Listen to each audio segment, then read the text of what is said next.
So moving on to Beast Boy for unpopular opinions and hot takes. It seems like a lot of the comments on the community posts pretty much ravels down to this idea that he is very underrated and very underused. He is, for whatever reason, the one Teen Titan that can't seem to grow up even less than Raven, and they don't know what to do with his character. But we also do have a lot of passionate fans about him in these comments, so let's get into some of them and see what you had to say. The first comment is from Danny Pizza. Beast Boy and Raven should have grown up into an adult couple with their own children already, since it's very weird for them to still be children in comparison to their friends like Cyborg, Nightwing, Donna Troy, and Starfire as fully matured adults. Now, of course, I know one of the bigger arguments here, and I even saw it on the Raven Unpopular Opinion posts, was the relationship between Beast Boy and Raven. Some people like it, some people don't. Some people want Raven with Damian and Beast Boy with Tara. Disregarding that, let's just look at it as Beast Boy and Raven. Are they not allowed to grow up? I mean, the Teen Titans have all grown up, as you say here,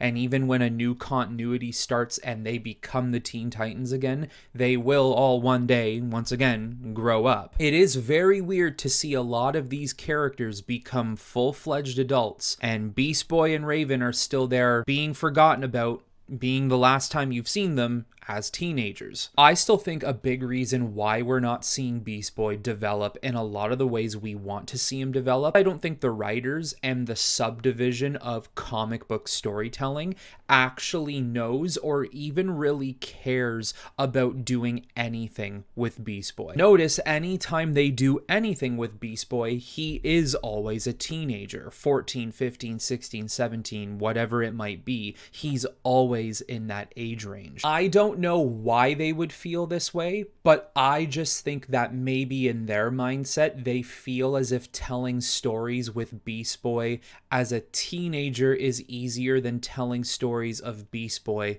as an adult. Mr. Don't Overthink It. I always found Garth's love for Tara to be more fascinating and entertaining than his love for Raven. Him wanting to save her from the manipulation of Slade because he genuinely cares about her is just more compelling to me. And I do think this love triangle is very interesting because both of these girls do love Beast Boy, but I think Beast Boy is equally in love with both of them, and making this decision is not an easy decision in any way. We've seen these relationships in comic books and animation, and I think a lot of people are connected to the animated versions of them, but we have seen Raven and Beast Boy get married to each other in the comic books. We've seen Beast Boy and Tara have this connection with one another as well. I just think a big reason why that love story can often be forgotten is because we do always see Beast Boy and Raven as practically teenagers all of the time. However, I have been at the point where I've said Raven and Beast Boy all day. Over time, I've shifted my opinion, and I am actually in a situation where I would not be able to make the decision either. I don't know if I like him with Tara or Raven more. I feel like both of them, as you say, have very compelling feelings and emotions to one another. I think with Raven, it is a situation of I can fix her. She's stuck in a crappy situation with Deathstroke. Beast Boy wants to free her from that. He knows that if he can help her, she can be a great person at the end of the day. These are two people who can get along with each other and easily fall in love. With Raven, it is being able to open her up, not just to Beast Boy, but to the world a little bit more. It's to be able to give her a safe environment to share her emotions. So in a way, both of these characters, Beast Boy is stuck in the middle of I can save you and I can save you, and it's a matter of who he really chooses at the end of it, which actually makes for a really interesting love triangle within comic books. I think that is something that maybe should be explored a little bit more. Joseph Paz. This is more of a question, but is Beast Boy ever allowed to grow up?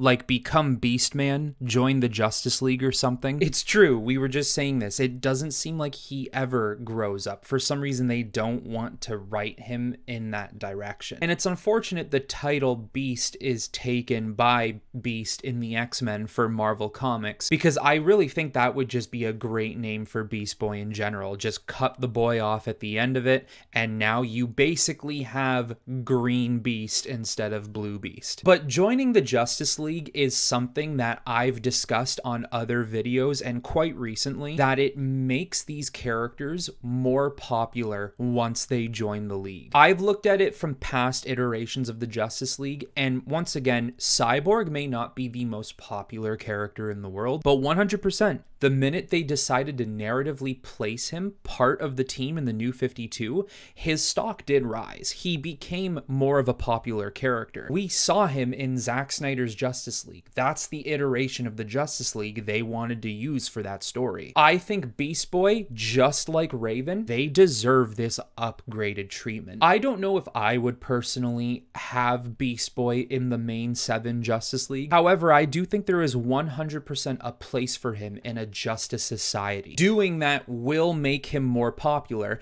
and even if you struggle to give him solo stories, he will now have stories within the team he's involved in, instead of it always just being the Teen Titans. Nitrosart. They're really sleeping on how powerful Beast Boy can really be. If he really could, he could most definitely use other abilities from the animals he transforms into, like getting electric powers from an eel, or even more powerful through an exotic animal. Also, we don't really hear a lot on Beast Boy's origin. I mean, we wouldn't want to completely change the character of Beast Boy, but there is an argument to be made that he could benefit from some sort of soft reboot, taking the character back to the beginning and kind of refiguring who he was to make him who he could be. Kind of a rewrite in the sense of an origin that maybe everybody would want to latch onto and see what it's all about could certainly help with his popularity. And dealing with his abilities, his power level, they should really deal with the red a lot more, considering I'm pretty sure with that power, if you can tap into that, he can transform into any creature in the known universe or multiverse, so he is crazy powerful. They just don't do enough with it. Andre Partridge. I think that Beast Boy should really hang out with more people outside of the Teen Titans or Doom Patrol, like more animal-based heroes such as Vixen, Animal Man, or Buona Beast. Or maybe even have some new romantic interests that isn't just Terra or Raven, because it seems like a lot of his main relationships overall are the usual handful ones that we all tend to mostly see before in other stuff. It really just comes down to his underrated and underused proposition. It's just this idea that they don't really know how to move forward with the character, and he seriously is stuck in one place. He's not moving anywhere. The minute you see someone like Raven or the Teen Titans, you immediately know that these are going to be your best moments to see Beast Boy in action, because the minute those stories are done, what are the chances you're going to see him in outside projects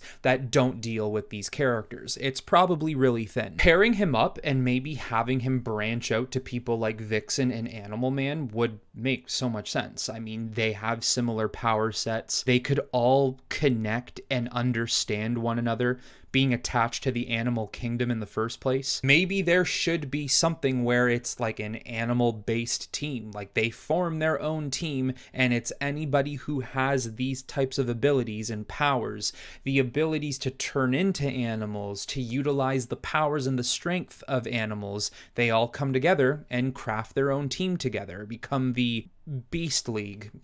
I don't know. Maybe call them the Bountiful Beasts. Maybe that's a name that would have worked for them in the Golden Age, but maybe today you needed something a little more modern in title. So there's something there. You could do that to get him out of the Teen Titans. Laura Alexander. People need to know that Gar isn't silly for the sake of being silly. He had to endure several traumas in sequence during his life, and he's silly because that's how he chose to deal with all of it, and that's what makes him so endearing. So it always pisses me off when they depict him as a man-child when he has so much to offer. There are a lot of comments on this community post that talk about how people are sick of him just being the comic relief, and I agree, someone who has gone through that much trauma in their life, that is how some people grieve. That is how some people get over their own problems and their own issues. That's how some people forget. It's the best coping mechanism. But maybe what they should do is start to introduce this idea that you can't just laugh off your trauma, pretend like it never happened, ignore it all the time. That can't last forever. Maybe that comes with aging him up, though. The older you make him, the more he maybe doesn't just become an all-right, brute, serious dude,